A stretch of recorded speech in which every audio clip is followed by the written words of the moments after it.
కటాక్షం ఉంచండి. మంచి ఆరోగ్యం, ఏ చాప దోషం దగ్గరికి రాకుండా కాపాడాలని ప్రార్థన జీవించండి. మంచి చదువు జ్ఞానం గురించి దయచేయాలని ప్రార్థన చేస్తున్నాను. ఆయన పిల్లల కళలు జరగండి, పీడ కళలను వేస్తూ నామను దూరం అయిపోవాలని అట్లా లేదమ్మా. ఇక్కడ ఎందుకు మీరు అట్లా అనశ్చార తండ్రి, బిడ్డలో ఉన్న పీడకలలు, బిడ్డ మీద వస్తున్న ఎంటర్ అవుతున్న శాపము ఏసు రక్తంలో అయ్యా మీరు కాల్చి వేయండి. అయ్యా మీ కనికరం చూపు. ఈరోజు ఇచ్చిన వాగ్దానం ఈ కుటుంబానికి నెరవేర్చండి. ఏసునామములో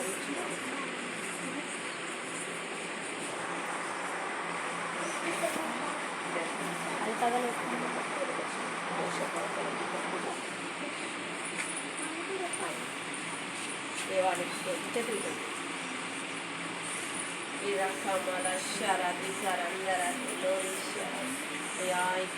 రమను జ్ఞాపకం చేసుకోండి.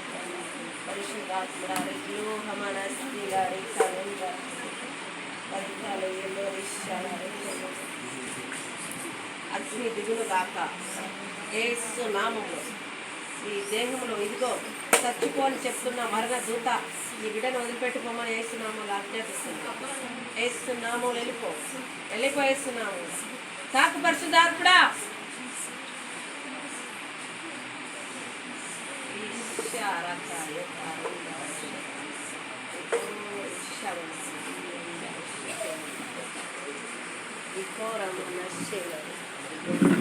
ఈ సంహార దూత, ఈ మరణ దూత ఈ కుటుంబం ఇదిగో తండ్రి ఇశ్రాయేలు ప్రజలు దాటిపోయినట్టుగా ఈ కుటుంబాన్ని బిడ్డలు దాటిపోవడానికి కృప చూపయ్యా.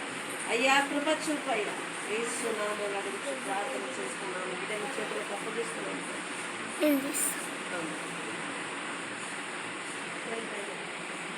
తండ్రి చేతులు అందులో వ్యాఖ్యలు అయ్యలేదు.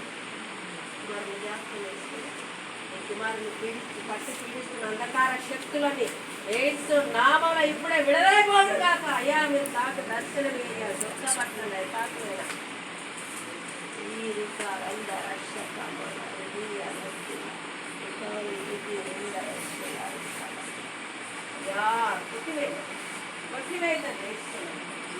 రక్తము ఈ రక్తము యేసు నామములో సాయితాన రిక్కో చేతుల నుంచి వెళ్ళిపోవాలి, తల నుంచి వెళ్ళిపోవాలి, ఈ నడుములో నుంచి కాళ్ళలో నుంచి యేసు క్రీస్తు నామములో వెళ్ళిపోవాలని ఆజ్ఞాపిస్తున్నాను. యేసు నామములో నువ్వు ఎక్కడ నుంచి ఎవరిలో నుంచి వచ్చావో, ఎవరు పంపిస్తే వచ్చావో యేసు నామములో రివర్స్ అయిపోవాలని యేసు నామములో ఆజ్ఞాపిస్తున్నాను. తండ్రి స్తోత్రం, తండ్రి స్తోత్రం.